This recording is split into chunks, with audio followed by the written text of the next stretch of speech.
Hello and welcome. Good Saturday to you on this International Sculpture Day.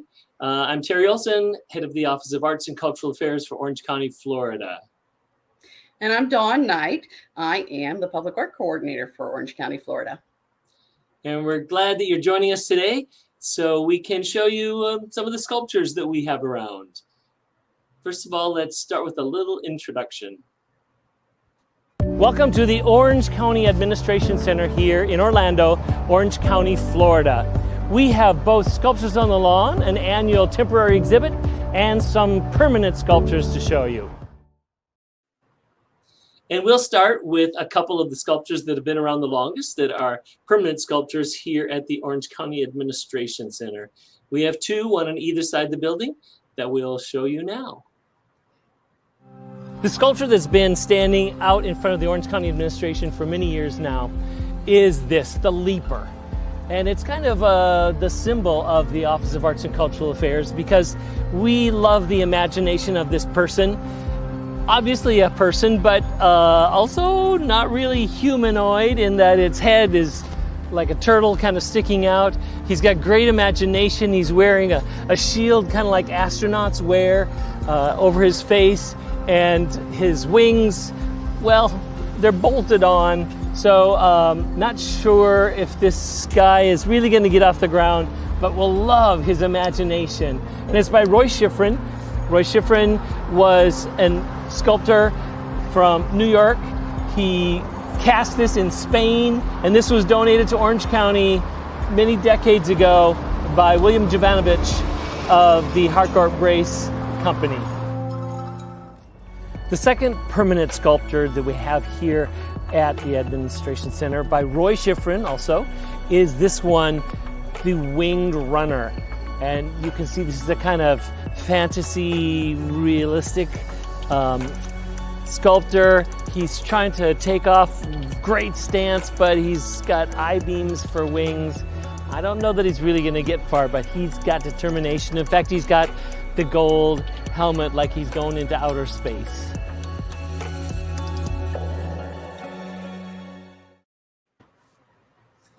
So those are the two sculptures that flank either side of the Orange County Administration Center.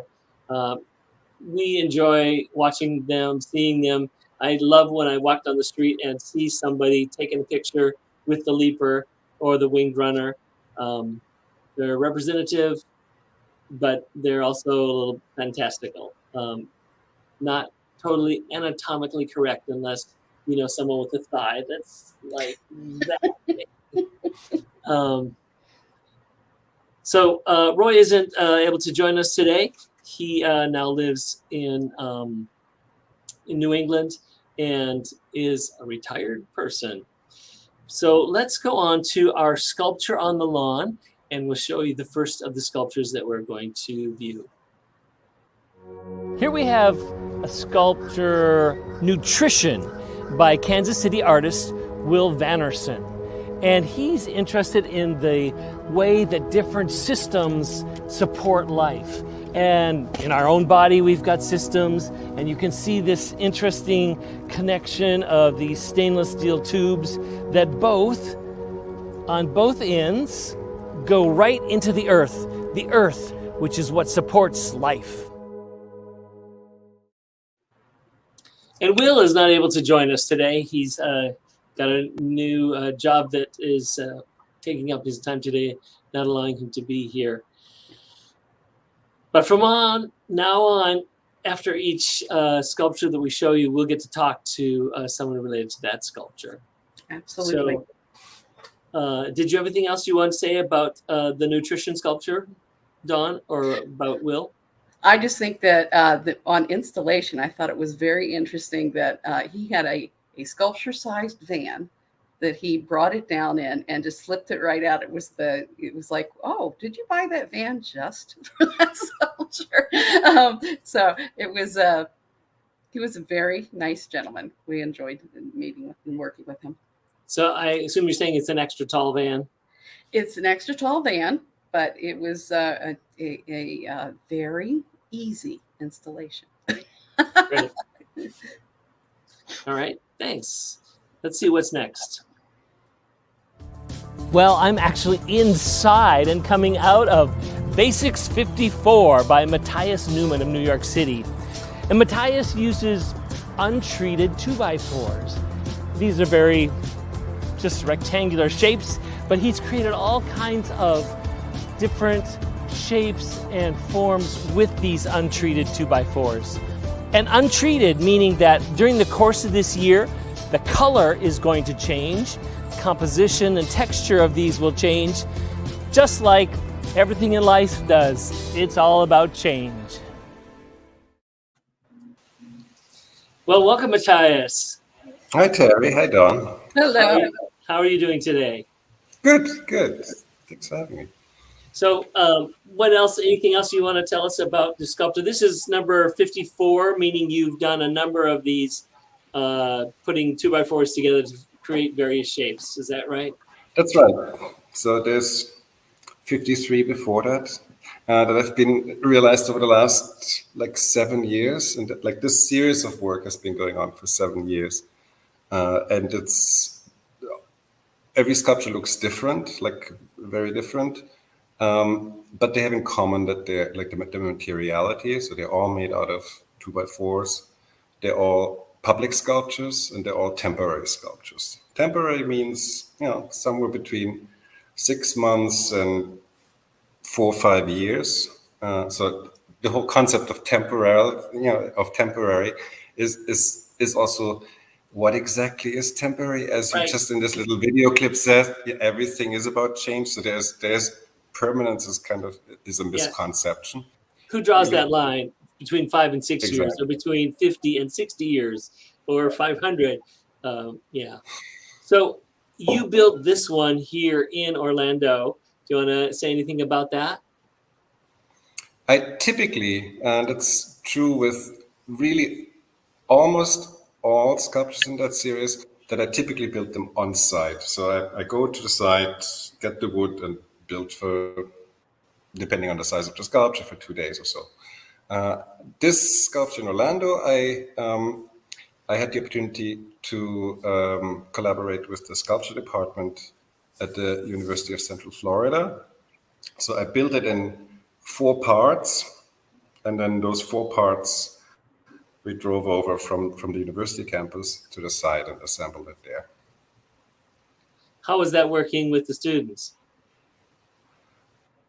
Well, they were very friendly. I mean, I did the work, really, but it was very nice. I mean, I also teach. I have been teaching for the last 15 years, actually, plus minus. So I genuinely like the interaction. Even if it's not, even if I did the work, there is a liveliness or an interest that goes both directions, just in the exchange of asking, what are you doing here, and so on and so forth, and vice versa. I mean, I got a chance to interact a little bit with the students in terms of, I give them a little presentation, and with 2 or 3 students, it wasn't like a formal critique, but we got a little bit into talking about their work, which I find very interesting as well. Yeah.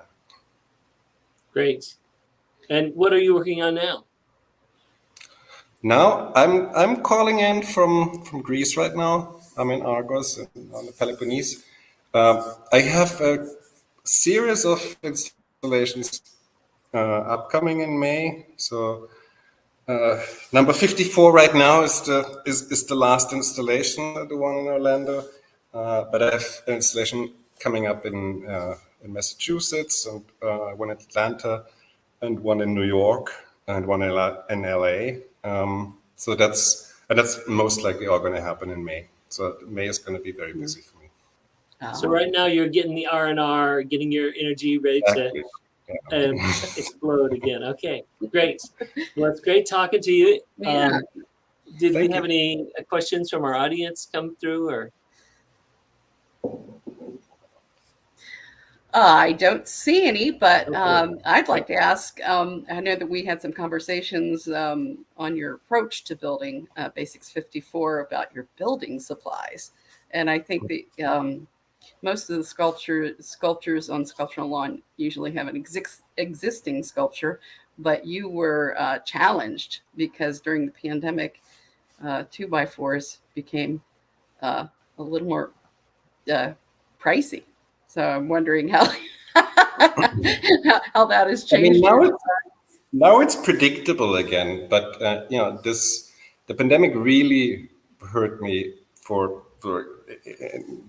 a span of time in 2020, and actually also in 2021 still. I don't know if everybody knows, what about this? How much does a 2x4 cost? It used to be before the pandemic that, also depending on the times and the locations, that there was somehow a range that I calculated between $2.50 and $5 a piece. Mhm. That was kind of like a good number for budgeting for me. The first sculpture I did in 2021 in Nebraska, the 2x4 cost $12. So Ooh. that's kind of like an increase of 300% plus. And you can imagine, in the work that I do, so the budgeting kind of does make it, you kind of, there's a certain budget for every sculpture, and you have to fly it, you have to, accommodation, rent a car. So it's important to kind of have the numbers right. And it really, that was a very interesting thing to realize how, how fragile kind of like these things that we just take for granted. We kind of like think, like a gallon of milk is a gallon of milk, but suddenly it's not. Right. So your pieces are temporary, but are there other pieces of your work still up where people can see them? We have a question: where can I see more of your artwork? They're really all over the country. There's no other installation in Orlando. Actually, at this point, there's also no other installation in Florida. I had a piece in Jacksonville for 2 years, but that's down now. So you can go to my website, Debbie, normaldesign.com. There you can see more work, or through my Instagram. Other than that, there's a piece in Pasadena, California. I mean, if you travel the US, you can see quite a few pieces of mine still, yeah. Great. Thank you for the question, Debbie. And thank you, Matthias. We'll go on to our next sculptor now. Thank Good you. to see you. And we'll bring you back at the end for more questions. Yeah, thanks. Here we have Reflex by Mike Hansel, a New England artist. And he uses stainless steel in a way that takes this kind of abstract shape, using this tough material, but making it look kind of organic, like it might be some kind of sea plant or something. So I love the dichotomy of steel, making it look like something that's living and organic. Welcome, Mike. Hi. So are my comments way off base? No, you hit it right on the head. I think, that whole idea of using a material that's really rigid and industrial and creating something organic out of it, that kind of contradiction is really what a lot of my work focuses on. So, yeah, It also has the lightness of like a balloon too. Yes. Yeah, it does. Yeah, some of them I did before this piece. I actually thought about that. I have one called Inflatable Solid that kind of works on that concept, really exaggerates that look of like a balloon animal is kind of where I got that idea. Well, what inspired this this series? I think, I going way back, I did a lot of drawing of plants, and I think spent a lot of time in a metal studio. I think when I first hit on this particular kind of concept, I was playing around with an old bike in taking it apart and using some of the pieces of the bicycle, I was heating it up and bending it and creating this kind of distorted abstraction. And I realized that I could make this reference to both, marine life. I live in Rhode Island, so I'm right near the ocean, which is a big influence on my ideas. So I realized that I could take a sprocket, for example, that has these sort of arms reaching out in different directions, and by bending them, I could make it look like a starfish or some sort of marine creature. And then, from there, I just kept elaborating, and it gets more complicated, and one idea leads to the next. And, Do you have any other pieces in Florida at the moment or elsewhere that people could see? Yeah, in Ocala, Florida, I have a permanent piece in their sculpture park. I think that's the only one in Florida right now. Although I'm always looking for shows like you have, temporary exhibitions. The piece that I have in Ocala was purchased as a result of being in a show down there. So Great.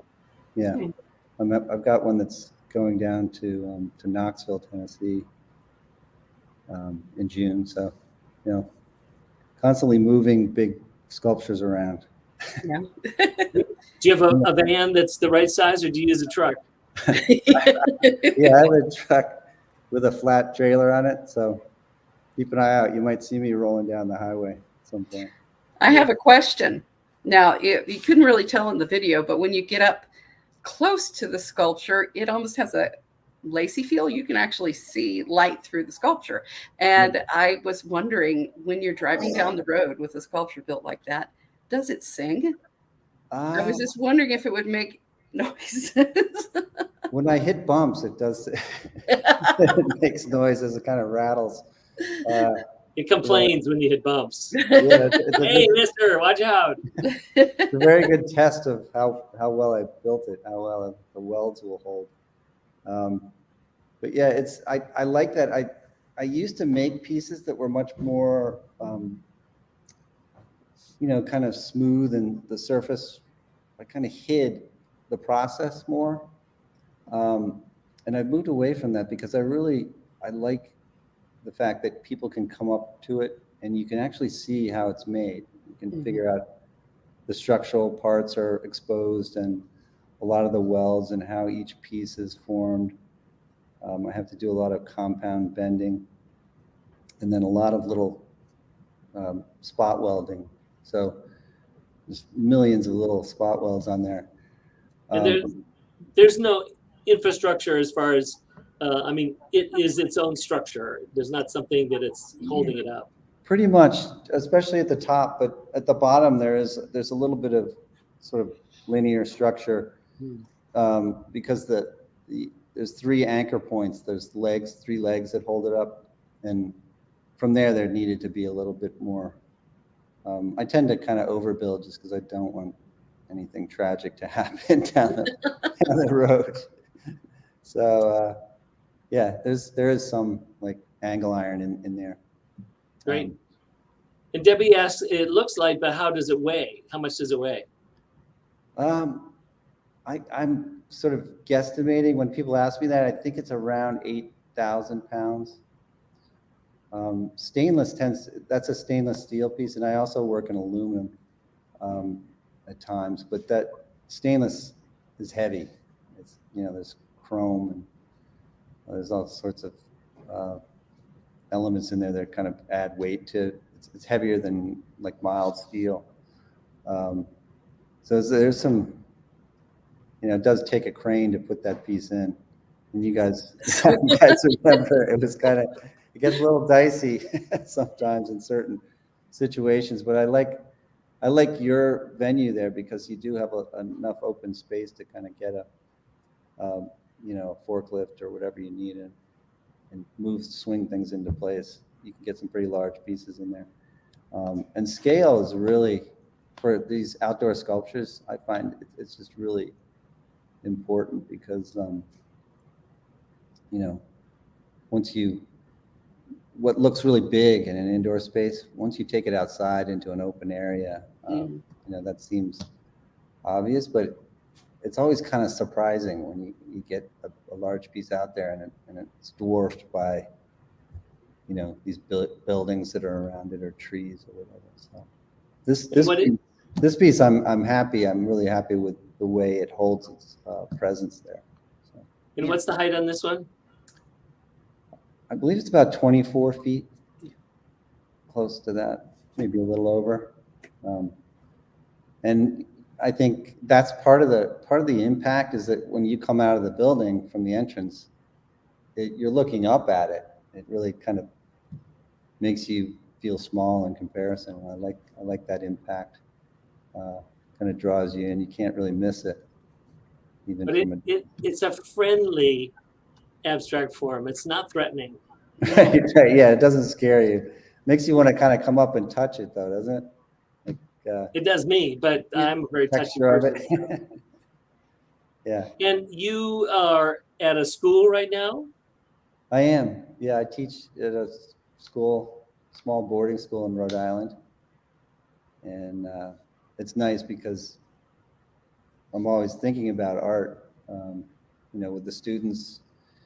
And the facilities are really nice. So I have the, shop facilities that I can use. And they've been very supportive of projects that we've done. I've done some large scale sculpture with students that we have on the campus. So it's a fun place. If you're ever in Newport, Rhode Island, we're right near the beaches here. So it's a nice place to visit. Well, thank you for visiting with us virtually today. And we will move on to look at another sculpture. All right. I'll hold on. Thank you. I'm coming out of the inner chamber, walking down the tail of Bastet, this sculpture by Umit Durgun. And Umit grew up on the streets of Istanbul as a graffiti artist, loved that idea of making art for the public, so went to art school and eventually became a sculptor in Italy, where he also explored his love of ancient civilizations and created this Bastet. Bastet is an ancient mummified cat goddess, and so our Bastet is this fun creature that sits here on the Orange County Administration lawn, looking out at the traffic and having just a bit of an enigmatic smile. Welcome, Umit. Oh, hello. And Umit, you're joining us from where today? I'm in my studio right now. I just take a break to join you guys. And that is in Italy? Yes, in Carrara. I based in Great. Italy. I am a Turkish sculptor. I study in Turkey, Istanbul, art, and then I came to here and live and produce art. I'm seeing a piece of sculpture behind you there that has some of those same angles as Bastet. Yeah. It looks like This is a marble model, 1 to 10 scale. So it's going to be 6 meter. I don't know how many feet it is, but kind of same height of Bastet. Well, when we got your sculpture and saw the opening, and you have a little stool inside that people can go in and sit down in, we were a little concerned. It's right in downtown. What is so available 24/7? What might occur in there? What bodily fluids might be left there? But we've left it open, and we have not had any incidences yet. So I love that, even though my faith in some of the nighttime downtown bar hoppers was not great. We're delighted to have that. Mm-hmm. I'm happy to hear that too. Hopefully it will not be any accident and it will be safe. Everybody will be safe. I've also heard comments that this is reminds them of a Pokemon character. Oh, really? Yeah. Actually, a kind of ancient Pokemon, we can say. Pokemon, yes. Great. And so you have an interesting combination of the two different metallic types there. Not, yeah. You want Sorry. to say anything about that? Yeah, not just metal. I used to work with many materials, so I'm kind of a multidisciplinary artist, a sculptor. So I like to mix and mix and make some couple different pieces together, materials together. And are there any issues with how they interact with each other? Sure. Here is, for example, I choose two different stainless steel and corten steel metal sheets as a material because kind of corten steel, when it's rusty, kind of mortality, but stainless steel opposite immortality. So as a sculpture mean it's as you said mummified ancient character. It's like a sheep to the future. It's like we can say even a tomb. So there is a life inside. So there is a body inside missing. So I was just playing with the materials also in this concept, mortal and immortal meaning in this form.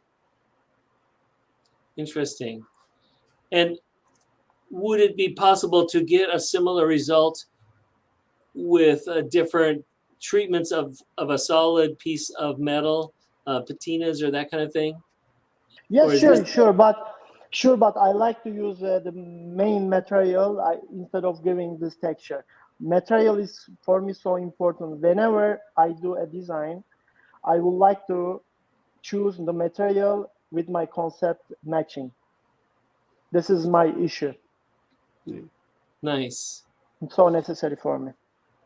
I'll let folks know it took us a while to get this sculpture here. It came from Italy. And during the pandemic, you may have heard of supply chain issues. And so the ship that should arrive in a week might be arriving a month or two later. Yeah, almost 1.5 months late it arrived. Yeah. Yes. So at the beginning, I called, when I heard this exhibition that I'm going to do it Orlando, I decided to make a journey of Bastet.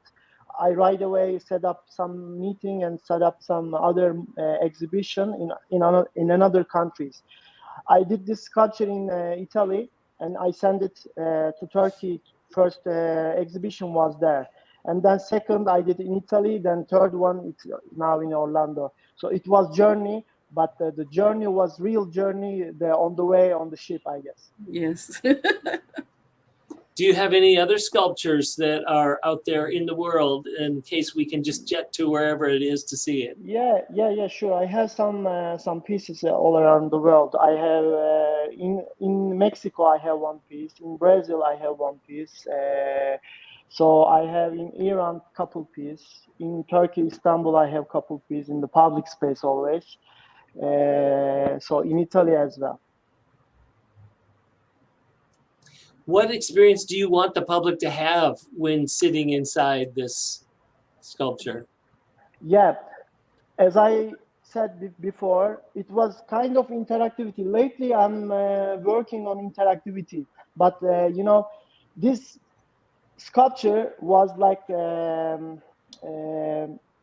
sarcophagus, and when people enter inside, which was missing body, this mummy, when people enter inside, they will complete the sculpture, so they will part of it. They will be part of the piece. That was my attention. So we can actually animate it by having our living body inside of Yeah. that form. Nice. So actually, when you go inside the sculpture and sit there, you are the sculpture as well. Nice. And how heavy is this piece? It's like 1.5 ton. I don't know how pounds it is. I don't remember. And 3-4 different pieces. To Yes, I ship have- it from here to there, it was also complicated. Yeah. I have to say To that fit this inside the container. installation was very, you gave really, really good instructions, but it was like, I was joking with the installation team that it was kind of like putting together, that Scandinavian furniture with all the little special wrenches and stuff. So I was curious Yeah, it's kind of. Yeah, I was curious how long it took you to create Bastet. Okay, I remember like yesterday. I started Oops. March, middle of the March. Can you repeat that? You froze. Until September.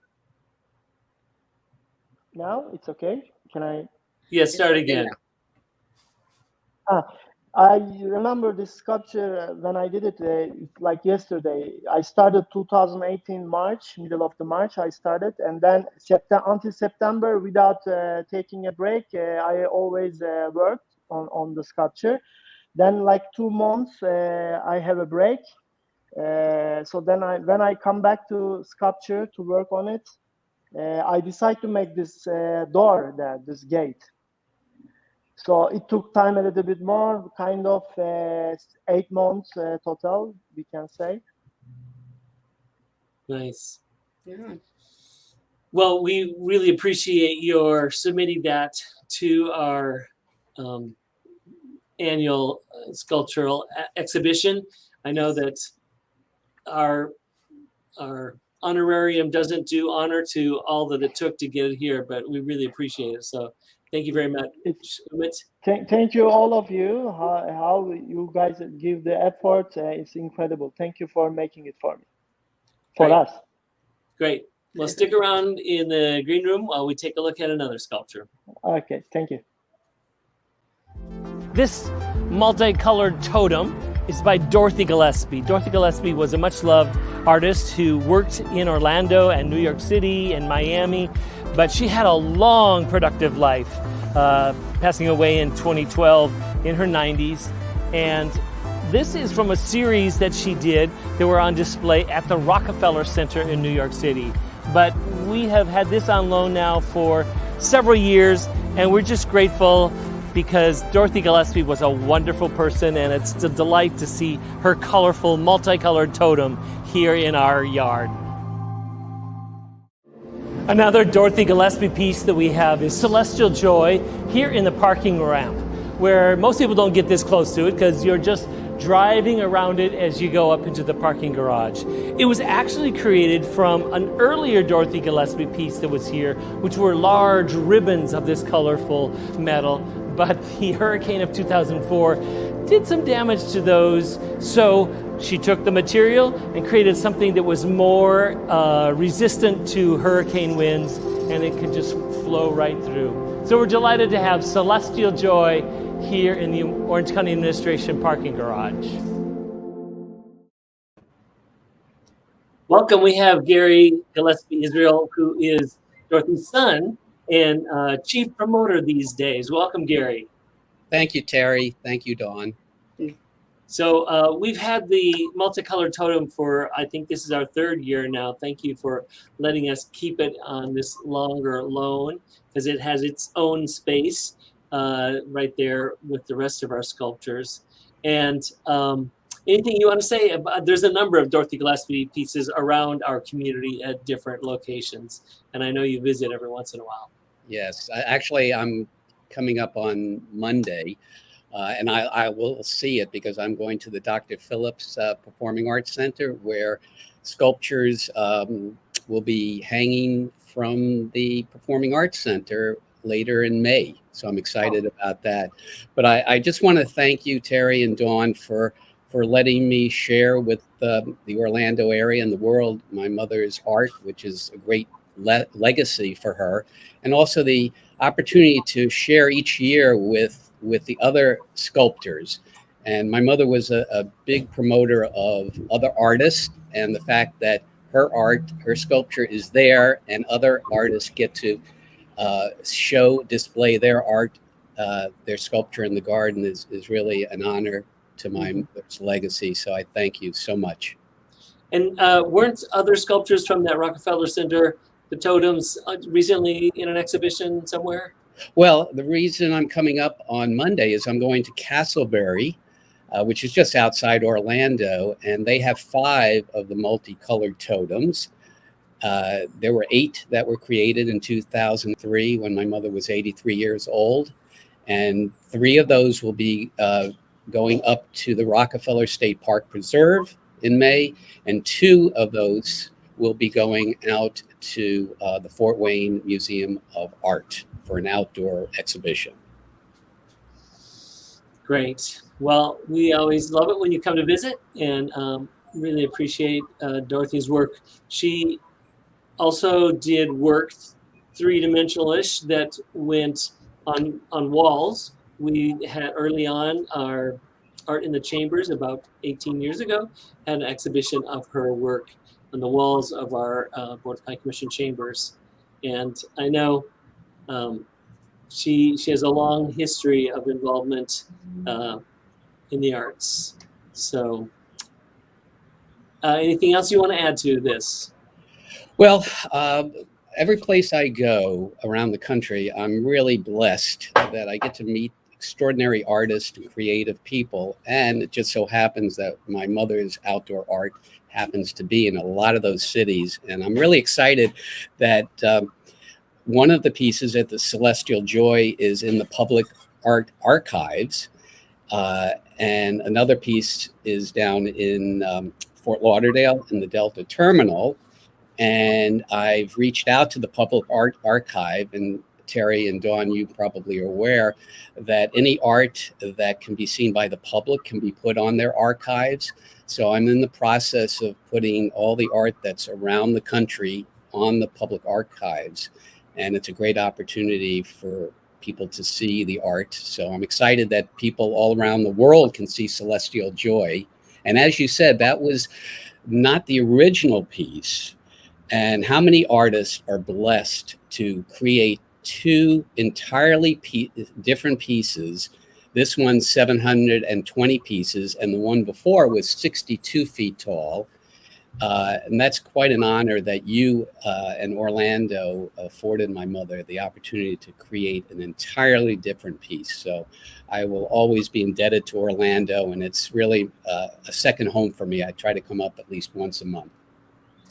Super.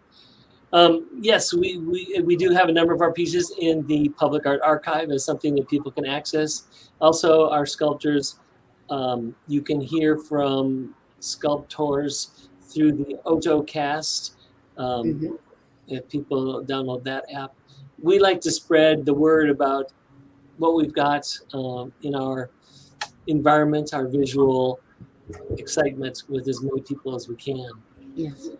Well, let's bring on the other artists and see if anyone has any other questions, or if any artists have any comments or questions for any of the other artists here. Thank you all for joining us today.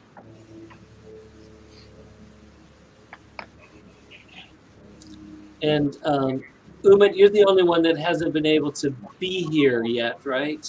Yes, yes. Unfortunately, I was really thinking to come, but I didn't make it because of the COVID situation. Yeah. I'm so sad. But I will be there at the end, hopefully. I will come. All right, great.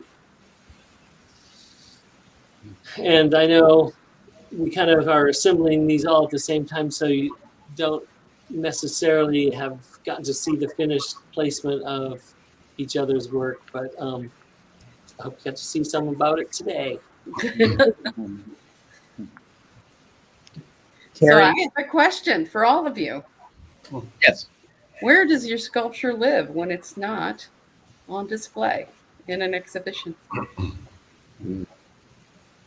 Mike? Yeah, sometimes I run out of room. So I do. I work at a school that's sort of part of a network of other schools. So I have in the past, I've lent pieces to schools just so they can kind of live in a public space. and that's another way of networking the work, and trying to get it out there to, outdoor spaces where there's a lot of people, moving through and kind of. And I imagine ideally, the next place would be the person who purchases its place. Right. Yeah. Yeah. Sometimes about that happens. It's not as often as I'd like, but yeah, that happens. And then I do have a house with a yard in it that sometimes gets very cluttered with sculptures. So it draws a lot of attention. I get a lot of inquiries that way. Like, who is the crazy guy living in that place? How about you, Matthias? Yeah. I mean, one of the reasons how this series of sculptures of basics came about was really, I've been living in New York for the past almost 25 years, and as probably everybody knows, space is at a premium living in New York, and like how to create larger scale work in the public realm without having the overhead of like having a large studio and equipment and so on and so forth at hand. That was one of the reasons how the Serious Basics came about. So for me, it's very easy to say, like, how does, it's a temporary sculpture. It's built on site. It lives there for some time. Some of the pieces that I've done that were also like conceived to be for a year, then were extended for another year or for 3 years.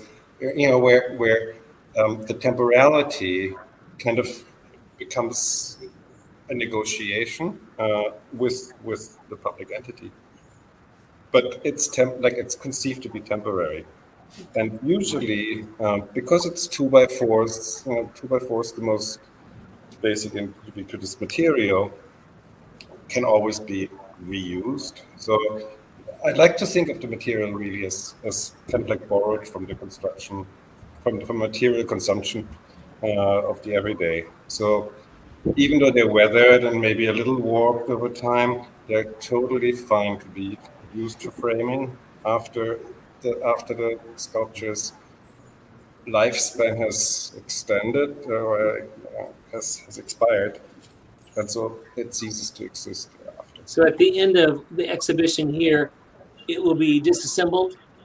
Yeah. Cool. How about you, Umit? Sorry, Do the you question have- I didn't get. Do you have sculptures, like where will this go unless it's purchased? And how do you store what large sculptures you have? I'm putting in my garden. I have a big studio and big garden, so I don't have a space problem. Oh, good. And Gary, I think you have several places where you have Dorothy sculptures. Well, my mother believed studios were very important, so she had them all around the country. At age 90, she had, of course, her studio in Orlando. Her main studio was in New York City. And then up in the Catskills, New York, she had another studio. So I've been condensing all those 3 studios into one studio up in the Catskills, which meant I've had to display those pieces of art, the large sculptures. So in the past year, I've rented over 10 U-Haul trucks, and I've driven art from the studio down to Florida and back.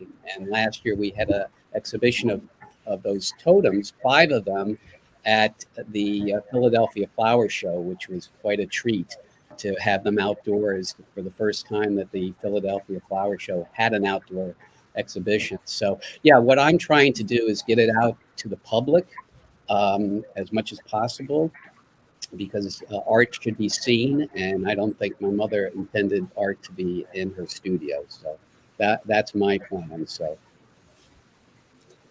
Well, here's a question. That's true, that's Debbie, true. we appreciate you being here with your good questions. How do each of you like the entire exhibit of each other's artwork?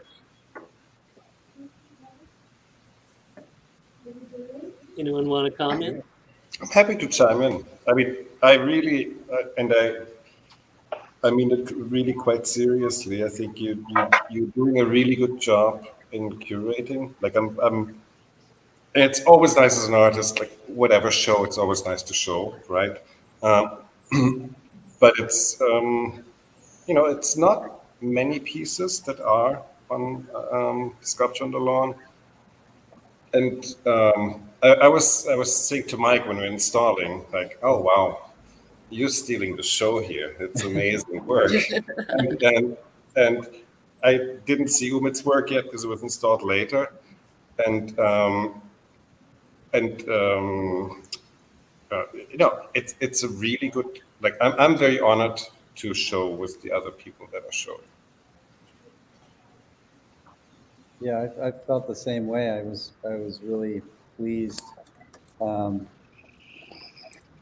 see the interaction, and it's not too cluttered, it's not too crowded there, so you have space to look at them individually, but you also have them oriented so you can see them as a group, and I think they're all very intriguing. So yeah, I think you've done a really great job. And Matthias and I have actually shown together before, so I was familiar with his work. He has a piece in Providence, Rhode Island now, and I had a piece there just previous to his being there. So I'm trying to arrange for that piece to come to our school campus. And I hope that works out. But, I'm going to follow up with an email later. okay. We put down those.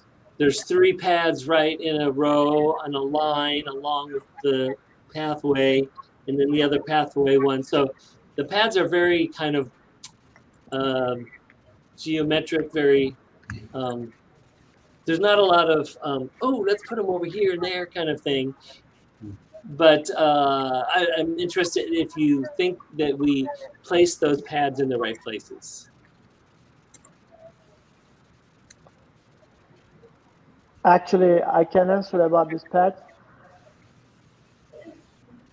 Before I did a square base for the sculpture, but when I see these pads, I said no, I have to break this geometrical similarity. So I did a circle and like a conic one. So I did this base especially for the lawn. Great, I love that round conical base. That's great. I think I want to add, I am so pleased too. I didn't say before. When I see first time, I was watching the photos and videos while installing this sculpture. So when I saw Mike's sculpture, I said, "Oh, okay, somebody working same way with me." And I saw this sculpture. How big is it? So it was so excited for me, and for Matthias as well. My sculptures always a couple different pieces comes together, so it's kind of architecturally, they have to meet and they have to match good together. So I was so happy to be there and share this exhibition with you guys. We didn't meet yet, but we're gonna do it. Hopefully. And Gary, we used a part of an old fountain that's kind of behind a little fence, but I thought that might be a good place for the totem. What do you think about the placement? I love it. I was at the parking garage. I had been at the Dr. Phillips Center across the street, and I was going down the stairs, and all of a sudden, I had never seen that view, and it's just amazing seeing it from above, and just, every time I go there, I park my car, I get to see my mother's Celestial Joy, and then I go across the street and just look at all the other sculptures and just say how she's in good company, and so I know she would be very proud to be with sculptors. She was known as a painter mostly, but I think she wanted to create big things out of metal, aluminum, because she always felt that women never got enough recognition, and if she could be creating aluminum structures, you know, she could be taken serious. That's back in the 70s when she started that. Well, and as you can see, most of our sculptors have been men. We have had other women in the 7 years we've been doing this, but majority men. And her Celestial Joy is the only one of the ones that we saw today that was a site-specific creation. I mean, it couldn't be placed anywhere else. It's created for that, what do you call that, vortex of the parking garage. So, yeah, and there'll be 30 of those over at the Dr. Phillips Center. And Kathy Ramsberger said to me, Gary, do you think we could take some from the parking garage? And there aren't many people that say no to Kathy Ramsberger. She's the president and CEO of the Dr. Phillips Center. I said no. good. Thank you. All right. Well, it's great that on International Sculpture Day, we have some international presence here on our little tour of the sculptures at the Orange County Administration Center currently, both our temporary and our permanent ones. So thank you all for joining us very much. We appreciate it. Have a great day. Thank you. Thank you very much. And thanks everyone. Thank you so much. Bye-bye.